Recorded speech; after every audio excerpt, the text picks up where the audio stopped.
The year was 2347, and humanity had been part of the Galactic Council for only 30 years. In the grand scale of the universe, this was nothing. Some species in the Council had traveled between stars for over 50,000 years. They had built empires that stretched across thousands of worlds. They had seen young races rise and fall like waves on a beach. To them, humans were children playing at a game they did not understand. Ambassador Daniel Grant stood in the center of the Great Chamber, a massive hall carved from living crystal on the neutral world of. Around him rose 12 platforms, each holding representatives of the most powerful species in the known galaxy. They towered above the others, their gray skin and 4 yellow eyes marking them as the dominant force in council politics. They clicked and chattered on their platform, their bodies covered in ceremonial armor. They floated in their containment spheres, their gaseous forms shifting between colors that indicated mood and intent. Daniel was alone on the human platform. He wore a simple black suit, a choice that had confused the other ambassadors. Where were his guards? Where were his advisors? The other species brought dozens of attendants to these meetings. The human brought only himself.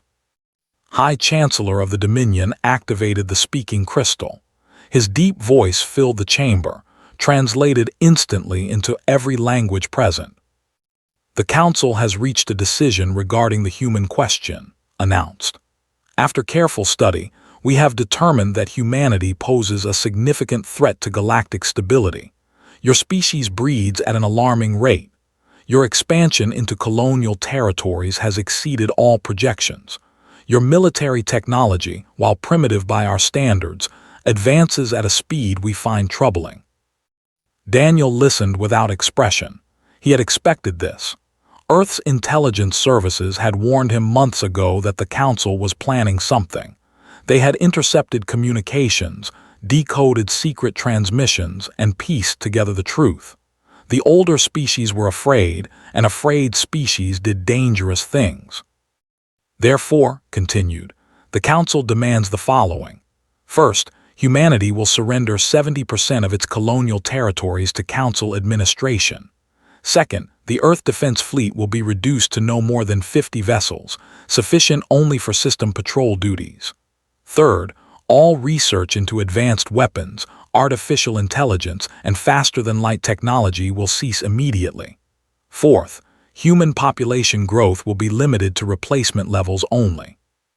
A murmur of approval rippled through the chamber. The ambassador made a sound that translated as laughter.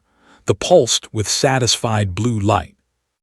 Daniel waited until the noise died down. Then he spoke, his voice calm and steady. And if we refuse? His 4 eyes narrowed. What passed for a smile crossed his face. Then the combined military forces of the Galactic Council will ensure compliance. We have assembled a fleet of 6,000 warships. Your entire species could not match such power in 1,000 years. You have 90 cycles to deliver your formal acceptance. After that, we will assume refusal and act accordingly. Daniel nodded slowly. He looked around the chamber, studying each alien face in turn. They watched him with contempt, the with hunger, the with cold calculation. Not a single species showed sympathy. Not one voice rose in humanity's defense. I understand, Daniel said. I will transmit your demands to Earth immediately. He turned and walked out of the chamber without another word. Behind him, the alien ambassadors exchanged glances of satisfaction. The human had not argued. He had not threatened. He had simply accepted his species' fate like a proper inferior should. Allowed himself a moment of triumph. For years he had argued that humans needed to be controlled. Their short made them reckless. Their violent history made them dangerous. Their refusal to accept their place in the natural order made them a threat to everything the Council had built. Now, finally, the other species had listened. The human problem will soon be solved, he declared. Within a year, their colonies will be ours, their fleet will be scrap, and their species will learn to serve as they were meant to. 8,000 light-years away, Admiral received the transmission from Ambassador Grant. She read it twice in the silence of her office aboard the carrier S Retribution. Through the window behind her desk, she could see the blue curve of Earth, though that had sent her ancestors into space. Was 53 years old. She had served in the Earth Defense Fleet for 31 of those years. She had fought pirates in the asteroid belt, terrorists on Mars, and hostile alien scouts on the colonial frontier. She had buried friends and promoted subordinates and watched humanity spread across the stars despite every obstacle the universe threw at them. Now the galaxy's oldest and most powerful civilizations wanted to put humanity back in a box. They wanted to take away everything her species had built. They wanted to reduce humans to servants and slaves. Smiled, it was not a happy smile. She pressed the communication button on her desk. Get me Admiral Command, Priority 1. Within the hour, she was speaking directly to the Joint Chiefs of Staff on Earth. Within 2 hours, she had her orders. They were simple and clear, the product of contingency planning that had begun the day humanity first made contact with alien life. Begin Operation Quiet Night, said. The orders went out across human space at the speed of light. On 100 worlds in 1,000 stations, military commanders opened sealed files and read instructions that had been prepared decades ago. They did not question. They did not hesitate. They had trained for this. The first colony to go dark was New Haven, a mining world on the edge of human territory. One moment its communication beacons were broadcasting normally. The next, silence. Then came Station, then the shipyards of Titan, then the research facilities of Europa. One by one, like lights being switched off, human presence vanished from the galaxy. Ships that had been traveling trade routes changed course and disappeared into deep space. Stations powered down their beacons and went quiet. Entire planetary populations retreated to underground shelters and ceased all external communication. Within 60 cycles, every trace of human civilization had withdrawn behind the borders of the Sol system. The colonies stood empty. The trade routes went silent. The military outposts transmitted nothing but static. The Galactic Council watched this retreat with contempt. Cowards, the ambassador declared. They run like prey animals. Perhaps they will be useful as laborers once we have subdued them, another suggested. Their physical endurance is remarkable for such a primitive species. Said nothing.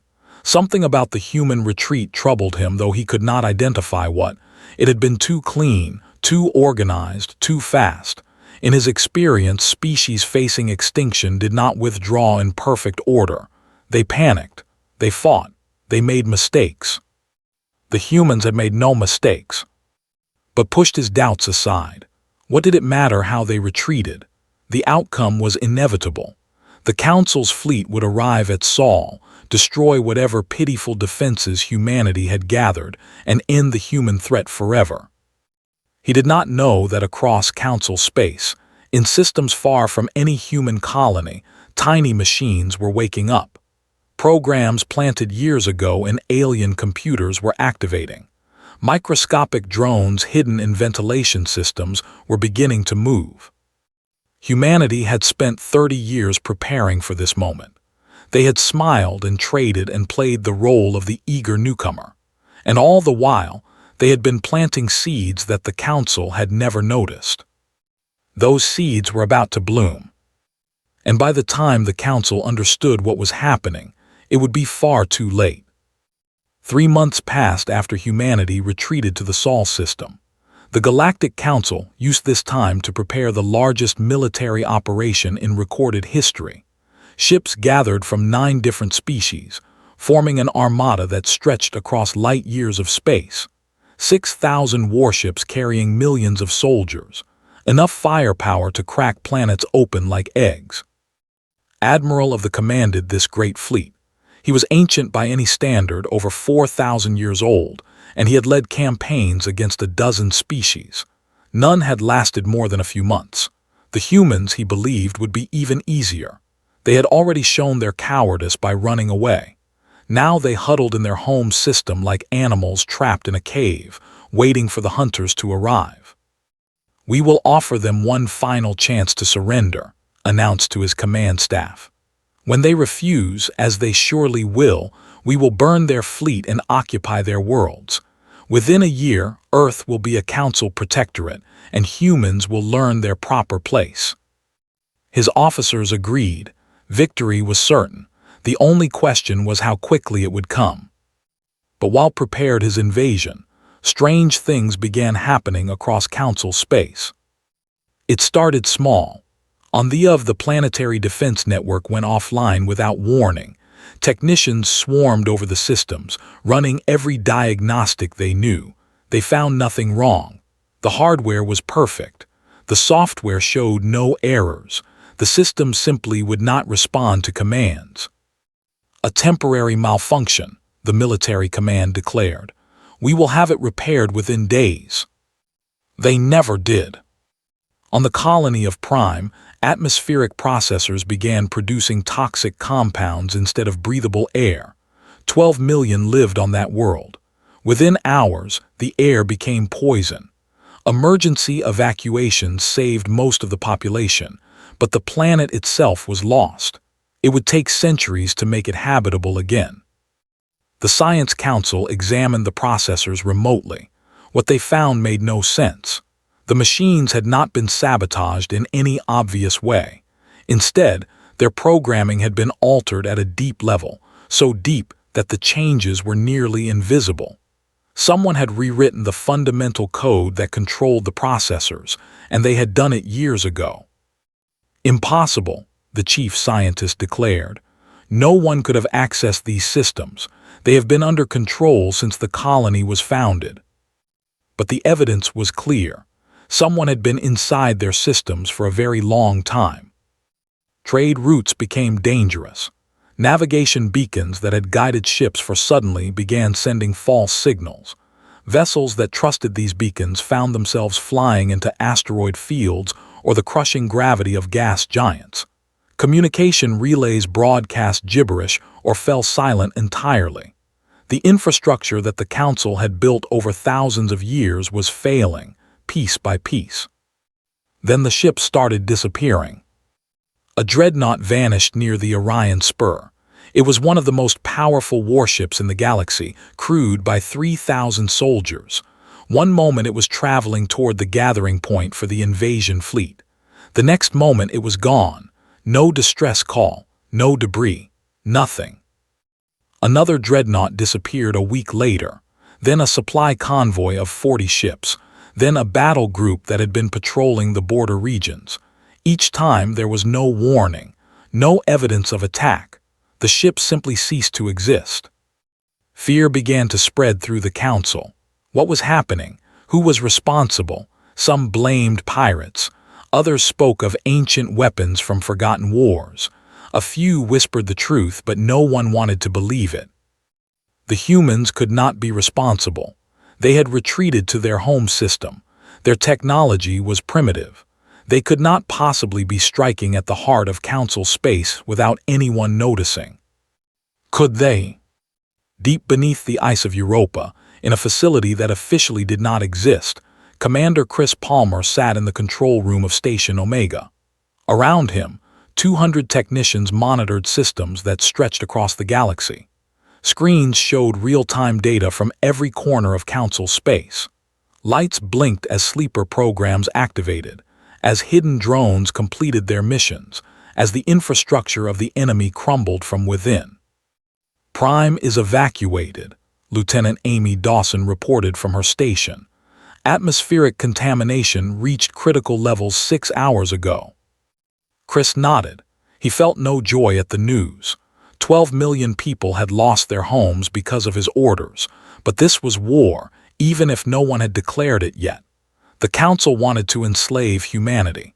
They had given humans 90 days to surrender or die.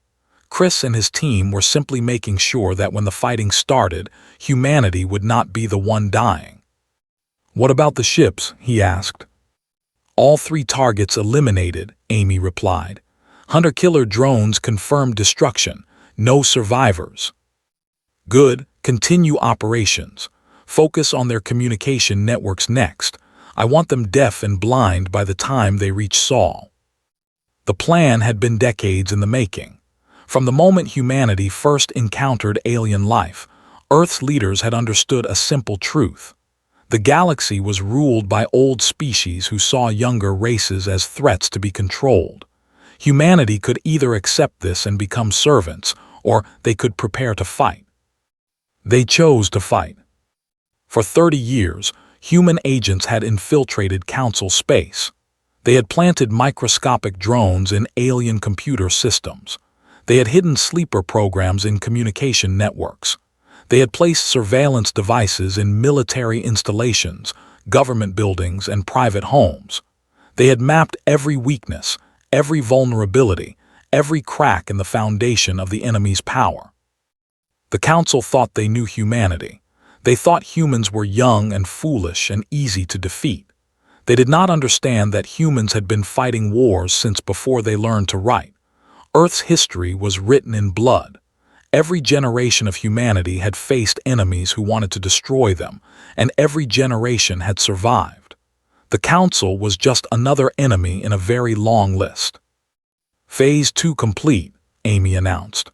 Their fleet coordination is down by 60%. Most of their ships cannot talk to each other anymore. Chris studied the main display. The invasion fleet was still forming, still preparing to move toward Sol. But now it was a fleet without eyes or ears. Its commanders could not communicate with their. They could not receive updates about the chaos spreading across their territory. They were flying into battle without knowing that the war had already begun. How long until they launch? Chris asked. 2 days, according to intercepted transmissions. Good, let them come. Chris leaned back in his chair. Let them fly across the galaxy thinking they have already won. Let them enter our system expecting to find frightened prey huddled around their dying sun. He smiled, and it was a smile that would have terrified the High Chancellor if he had seen it. They want to teach humanity a lesson about power. We are going to teach them one instead. 2 days later, the invasion fleet launched. 6,000 ships from 9 species, the largest military force ever assembled in galactic history. High Chancellor himself joined the armada aboard the flagship, wanting to witness humanity's subjugation with his own eyes. He had waited years for this moment. He would not miss it. The journey to Sol took 3 weeks. During that time, received no communication from Council space. He assumed this was due to distance and interference. He did not know that his communication networks had collapsed entirely, that his government was struggling to maintain order, that panic was spreading through populations who suddenly found themselves cut off from the rest of civilization. He did not know that the humans he planned to conquer were watching his every move. The invasion fleet emerged from hyperspace near Jupiter, the largest planet in the human home system, ordered his sensors to scan for enemy ships. He expected to find 100 at most, perhaps 200 if the humans had managed to gather everything they had. What he found made his gaseous form pulse with shock. "That is not possible," he whispered. The Sol system had been transformed into a fortress, unlike anything the galaxy had ever seen. And humanity was waiting for them. The invasion fleet emerged from hyperspace near Jupiter, and Admiral immediately understood that something was terribly wrong. His sensors showed him a solar system that bore no resemblance to the intelligence reports he had studied. Those reports described a young species with limited defenses, perhaps 100 outdated warships protecting a handful of populated worlds. What he saw now was something else entirely. Every major moon in the outer system bristled with weapons platforms. Titan, the largest moon of Saturn, had been transformed into a fortress that rivaled any military installation in the galaxy. Europa, beneath its shell of ice, hid shipyards and manufacturing facilities that had been producing war machines for decades. Ganymede, Callisto, and dozens of smaller moons all showed signs of heavy fortification. The asteroid belt between Mars and Jupiter had become a killing field. Millions of autonomous mines drifted among the rocks, invisible until a ship came too close. Hidden bases carved into asteroids held squadrons of fast attack craft. Sensor platforms tracked every movement of the Council fleet, feeding data to command centers buried deep within the Sol system. And then there were the ships. Had expected to face perhaps 200 human vessels. His sensors counted over 800 warships emerging from hidden positions throughout the system. But these were not the primitive craft described in Council intelligence reports. These were modern warships, heavily armed and armored, designed specifically to fight and kill the species that now threatened Earth. Even worse, another 4,000 automated combat vessels accompanied the crewed fleet.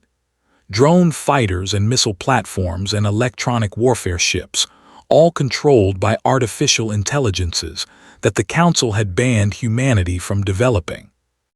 They realized, his gaseous form shifting to colors of alarm. They always knew this would happen. High Chancellor watched the sensor data from the flagship's command center. For the first time in his long life, he felt something close to fear. How had humanity done this? How had they hidden such preparations from Council surveillance? The answer came to him slowly, and when it arrived, it made his 4 hearts beat faster with dread. The humans had never trusted the Council. From the first moment of contact, they had been preparing for war. Every smile, every trade agreement, every gesture of friendship had been a mask hiding their true intentions. While the Council studied humanity and debated how to control them, the humans had been building an army in secret. "We outnumber them," said, trying to sound confident. 6,000 ships against 800. The mathematics favor us. "Mathematics do not fight wars," replied. And those 4,000 drone vessels changed the calculation significantly. Before could respond, the first wave of missiles arrived. The humans had launched their attack the moment the Council fleet emerged from hyperspace. Thousands of warheads streaked across the void, too fast and too numerous to intercept. Council ships exploded in chains of fire, their shields overwhelmed by the sheer volume of incoming fire. Admiral watched the battle from the command deck of the carrier S Retribution. Around her, officers coordinated the defense of the solar system with practiced efficiency. They had trained for this day. They had run simulations 1,000 times. They knew exactly how to kill these invaders. "First wave effective," her tactical officer reported. "Enemy fleet has lost 400 ships in the initial exchange." "Good," said. "Launch fighter squadrons. Tell them to target their command ships first." The space around Jupiter erupted into chaos. Human fighters swarmed the Council fleet like angry hornets, striking at exposed points and retreating before the enemy could respond. The Council ships tried to form defensive formations, but their communications were scrambled by human electronic warfare systems. Commanders could not coordinate with each other. Ships fired blindly, sometimes hitting their own allies. Tried to rally his forces. He ordered a general advance toward Earth, hopping to break through the human lines by sheer force. But the humans did not fight like any enemy he had encountered before. They used the gravity wells of planets and moons as weapons, luring Council ships into positions where they could be crushed or scattered. They sacrificed drone vessels to protect crewed ships, accepting losses that would have been unacceptable to any Council species. They adapted in real time to every tactic he tried, changing their formations faster than his officers could respond. The battle spread across the solar system. Fighting raged in the shadow of Saturn's rings, in the asteroid belt, in the space between the outer planets. Council ships that tried to flee found themselves hunted by fast human cruisers that showed no mercy. Ships that surrendered were ignored until the battle ended. Ships that kept fighting died. Lieutenant Commander Ben Carter led a squadron of heavy fighters through the wreckage of a battle group. His pilots had destroyed 6 enemy vessels in the last hour, and they were just getting started. Around them floated the broken hulls of alien ships, leaking atmosphere and burning from within. "Command, this is Hunter Squadron," Ben reported. "Group neutralized, moving to intercept the flanking force." "Acknowledged, Hunter. Be advised, enemy reinforcements are attempting to reach the inner system. Intercept and destroy." "Copy that, Hunter Squadron engaging." Ben's fighters banked toward the new targets. Behind them, the remains of the battle group drifted silently, their crews dead or dying. There would be no rescue for them. The humans had no resources to spare for prisoners, and they had not asked for quarter. The battle lasted 19 hours.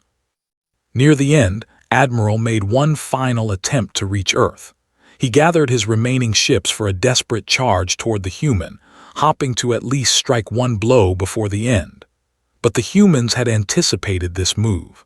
A wall of mines and missile platforms blocked his path, and the human fleet closed in from all sides. "All ships withdraw," ordered at last. "Fall back to hyperspace coordinates."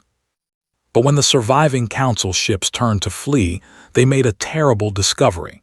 Every hyperspace beacon in the region had been destroyed. The navigational data that would have guided them home no longer existed. Without those beacons, the journey back to Council space would take 7 months at speeds. They would never survive that long. Watched his invasion fleet die around him. Of the 6,000 ships that had entered the Sol system, fewer than 2,000 remained, and those survivors were trapped, unable to escape, with the human fleet closing in for the kill. "This cannot be happening," he whispered. "We are the masters of the galaxy. We have ruled for 100,000 years." "You ruled," a voice said over the communication channel, "because no one had the strength to challenge you. Today that changed." The voice belonged to Admiral. Her face appeared on the flagship's main screen, calm and steady despite the destruction raging around her. "Your fleet is destroyed," she continued. "Your beacons are gone. You have no way home and no way to call for help. You can surrender now or you can die here. The choice is yours." Stared at the human woman on the screen. She was so young by standards, barely 50 years old. A child. And yet she had just defeated the greatest military force in galactic history. "If we surrender," he asked, "what happens to us?" "You will be held as prisoners until this war ends. You will be treated according to the laws of war that humanity honors. You will not be harmed." "And if we refuse?" His expression did not change. "Then you will die tired. We have been preparing for this fight since before you knew we existed. We can do this all day." Made the decision for his commander. "All ships cease fire. This is Admiral, we surrender." The guns fell silent. The battle was over. But the war was just beginning. News of the disaster at Sol spread slowly through Council space. The communication networks were still damaged from months of sabotage, and what remained was clogged with panic and confusion. First came silence from the invasion fleet. Days passed without any word from Admiral or High Chancellor. Then fragmentary reports began to arrive, each one worse than the last. The fleet had been destroyed. The humans had somehow built a military force that rivaled the combined might of the Council. Thousands of ships had been lost, and the surviving commanders were prisoners. The Council chamber descended into chaos. Species that had been allies turned on each other, blaming one another for the catastrophe. They demanded to know why intelligence had failed so completely. They accused them of cowardice for retreating. The smaller species, those who had joined the invasion out of obligation rather than desire, quietly began making plans to distance themselves from the disaster. For 6 months, humanity did nothing. Their fleet remained in the Sol system. Their colonies stayed dark. The galaxy held its breath, waiting to see what the humans would do next. When they finally moved, they moved everywhere at once. Human fleets appeared in 12 systems simultaneously. They struck without warning, targeting military installations and infrastructure with surgical precision. Shipyards that had taken centuries to build were reduced to rubble in hours. Fuel refineries that powered Council fleets exploded in cascades of fire. Communication stations were destroyed or captured, extending the blackout that had already crippled Council coordination. But the humans did not attack civilian populations. They did not occupy territory. They did not slaughter or enslave. They simply destroyed everything the Council needed to wage war, then vanished before reinforcements could arrive. Commander Lisa Park led the assault on the shipyards of. Her task force included 8 battleships and 40 destroyers, a small force by Council standards, but more than enough for the job. They had left their industrial facilities poorly defended, assuming that no enemy would ever reach this deep into their territory. They were wrong. All batteries, fire on the primary construction platforms, Lisa ordered. The human ships unleashed a storm of missiles and energy weapons. The shipyards, massive structures that had been building warships for thousands of years, broke apart under the assault. Secondary explosions rippled through the debris as fuel stores and ammunition caches ignited. Targets destroyed, her tactical officer reported, detecting response force entering the system. Jump to secondary coordinates. We are not here to fight a prolonged engagement. The human fleet vanished into hyperspace seconds before the reinforcements arrived. They would strike another target tomorrow and another the day after that. This was not a war of conquest. This was a war of punishment. They lost their fuel refineries at. They lost their command stations in the Helix Nebula. The minor Council species lost whatever military assets they had contributed to the invasion of Sol. Within weeks, the Galactic Council's ability to project power had been reduced to a fraction of what it had been. And then Ambassador Daniel Grant returned too. He arrived with a fleet of 50 warships, a show of force that would have seemed ridiculous 6 months ago. Now it was more than enough to make every species in the Council chamber nervous. The Marines who accompanied Daniel into the Great Chamber carried weapons openly, a violation of diplomatic protocol that no one dared to challenge. Daniel walked to the center of the chamber and looked up at the platforms around him. Many of them were empty now. Some species had fled, fearing human retaliation. Others had withdrawn from the Council entirely, hopping to avoid being caught in the crossfire. Those who remained watched Daniel with a mixture of fear and hatred. The new High Chancellor, a named who had replaced the captured, spoke first. Ambassador Grant, you come to us in a time of great turmoil. Surely you understand that what happened was a mistake. A few aggressive elements within the Council pushed for action against your species without proper consideration. We are prepared to negotiate a peace that respects the interests of all parties. Daniel smiled. It was not a friendly expression. You demand our surrender. You threaten our extinction. You gave us 90 days to accept slavery or face destruction. He paused, letting the silence stretch. We used those days well. What do you want? Asked. Territory, resources, reparations. Name your price and we will discuss terms. Daniel shook his head slowly. We want nothing from you. We came here to deliver a message.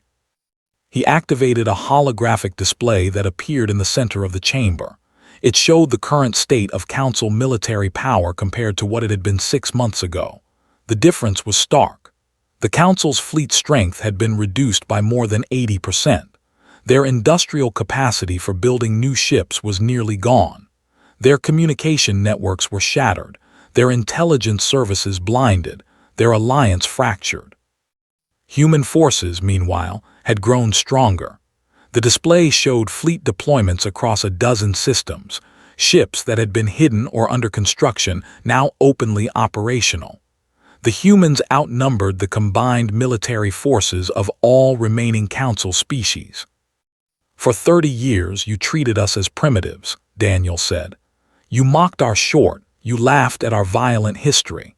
You assumed that because we had not been traveling the stars as long as you, we must be inferior. He walked slowly around the chamber, meeting the eyes of each species representative in turn. You never asked the important questions. You never wondered why a species that lives only a century could expand so fast, why we could build so quickly, why we fought so hard for every scrap of territory we claimed. He stopped in front of the platform, looking up at the empty seat where had once presided. We are always at war. That is the truth of humanity. We war with our environment, we war with disease, we war with each other. And most of all, we war with time itself. Every generation of humans fights like it is their last because for them it is.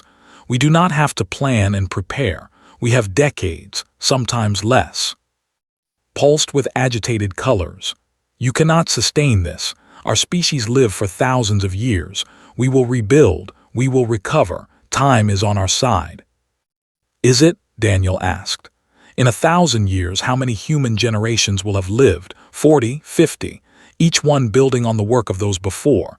Each one pushing further, reaching higher, growing stronger. He smiled again. Your advantage is patience. Ours is urgency. By the time you recover from what we have done, we will have spread beyond your reach forever. He turned to address the entire chamber. We did not come here to negotiate. We came here to inform you that the old order is finished. Humanity will not be contained. We will not be controlled. We will not accept limits imposed by species who fear what we might become. Daniel walked toward the exit, his Marines falling into formation around him. At the door, he paused and looked back. One more thing, we did not come alone. Before anyone could ask what he meant, Daniel and his escort were gone. The council chamber erupted into confused shouting, but no one had answers. What had the human meant? Who else was with them? They would find out soon enough. The Galactic Council had ruled through a simple principle for 100,000 years. Older species dominated younger ones. The strong commanded the weak. Those who had sailed between stars the longest held power over those who came later. This was the natural order, accepted by every civilization in the known galaxy.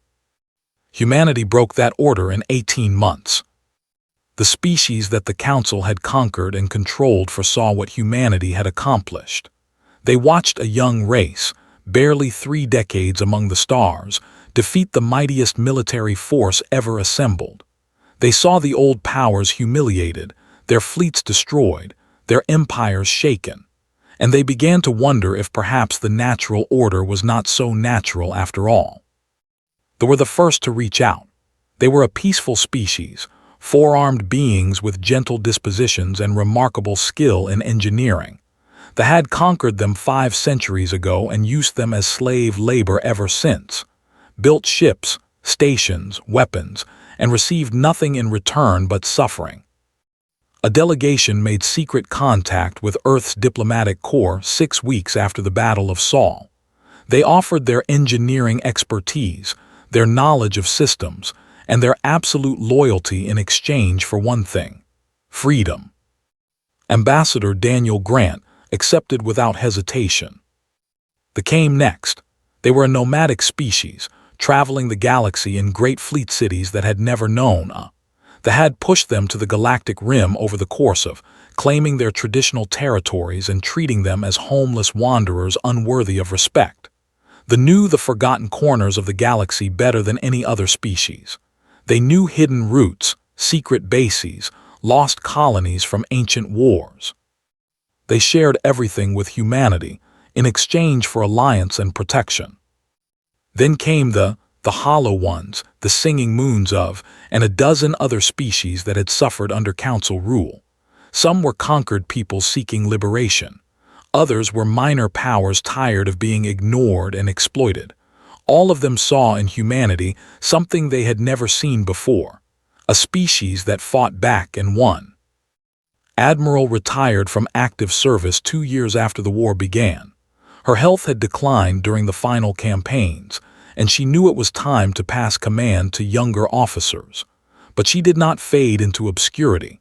Instead, she established the Saul Military Academy, where officers from 40 species learned human tactics. Engineers sat beside human cadets studying ship design. Navigators taught classes on unconventional travel routes. Tacticians shared their knowledge of guerrilla warfare developed over centuries of resistance. The Academy became a symbol of the new order humanity was building. Admiral Cole's successor led the first joint human fleet into space. The mission was simple: liberate the slave colonies and destroy any forces that tried to stop them. They had expected retaliation, but they had not expected this. Their former slaves fought alongside the humans with a fury born of centuries of oppression. Soldiers who had never held weapons before learned to fight with terrifying speed. They had something to fight for now. They had hope. Colony after colony fell to the liberation forces. Millions of who had known nothing but servitude their entire lives saw human ships descending from the sky and knew they were free. The military, already weakened by the war, could not stop the advance. Within a year, the Dominion had collapsed entirely. Those who surrendered were treated fairly, allowed to keep their and basic territories. Those who refused to accept the new reality were defeated and scattered. The slave colonies became independent worlds, grateful allies of the species that had freed them. Ambassador Daniel Grant spent his remaining years building something new. The Galactic Council had been based on hierarchy and dominance.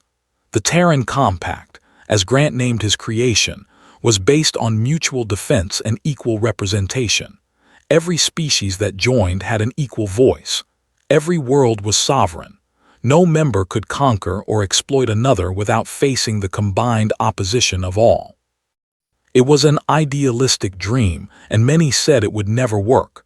But Daniel had learned something during his decades of diplomatic service. Idealism, backed by sufficient firepower, could change the galaxy.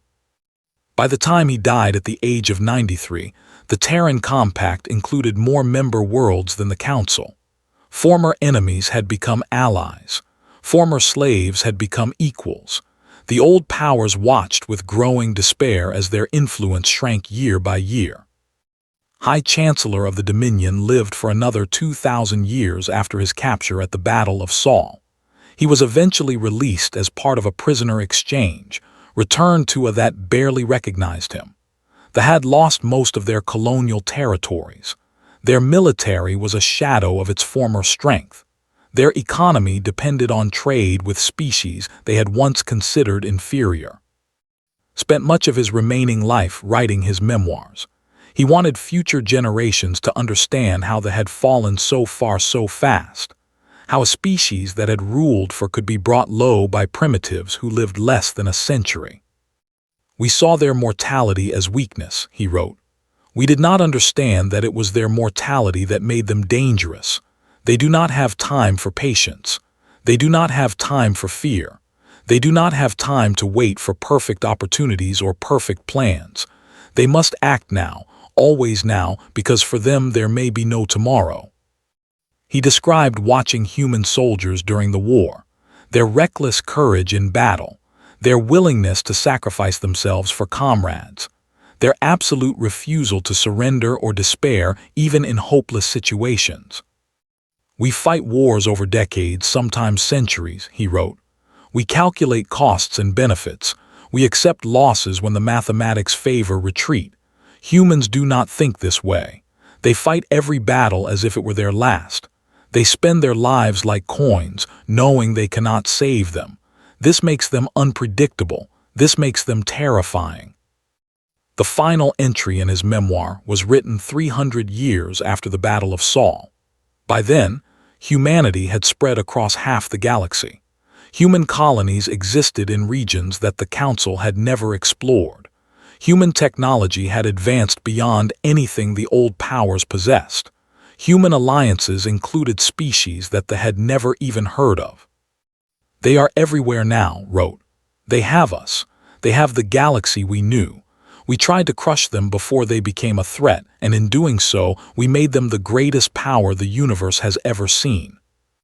He set down his writing implement and looked out the window of his chamber.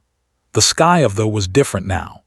Strange ships passed overhead, human designs mixed with alien influences. The young species that had once dismissed as primitives now traded freely with his people, treated as equals or even superiors. "We were not wrong to fear them," he wrote in his final words. "We were wrong to let them know it." On Earth, in the capital city of the Terran Compact, a museum stood dedicated to the First Contact era. It housed artifacts from humanity's early decades among the stars. Old ships, primitive weapons, recordings of first meetings with alien species. Millions visited each year, citizens of 100 worlds coming to learn about the species that had changed everything. At the center of the museum stood a statue of Ambassador Daniel Grant. He was depicted in his simple black suit, the same one he had worn when receiving the Council's ultimatum. His expression was calm, confident, patient. He looked like a man who knew something that everyone else had yet to discover. Beneath the statue was a plaque with a simple inscription. It was the last thing Daniel had said before leaving the council chamber on the day he delivered humanity's message to the galaxy. His words had been recorded and transmitted across the stars, and they had become the motto of the Terran Compact. "We retreated because we had no choice. We returned because we never forget." Humanity had come to the stars as newcomers, young and inexperienced and seemingly helpless before the ancient powers that ruled the galaxy. They had been mocked, threatened, and nearly destroyed. They remained as inheritors of an age their enemies had never imagined. And the galaxy would never be the same.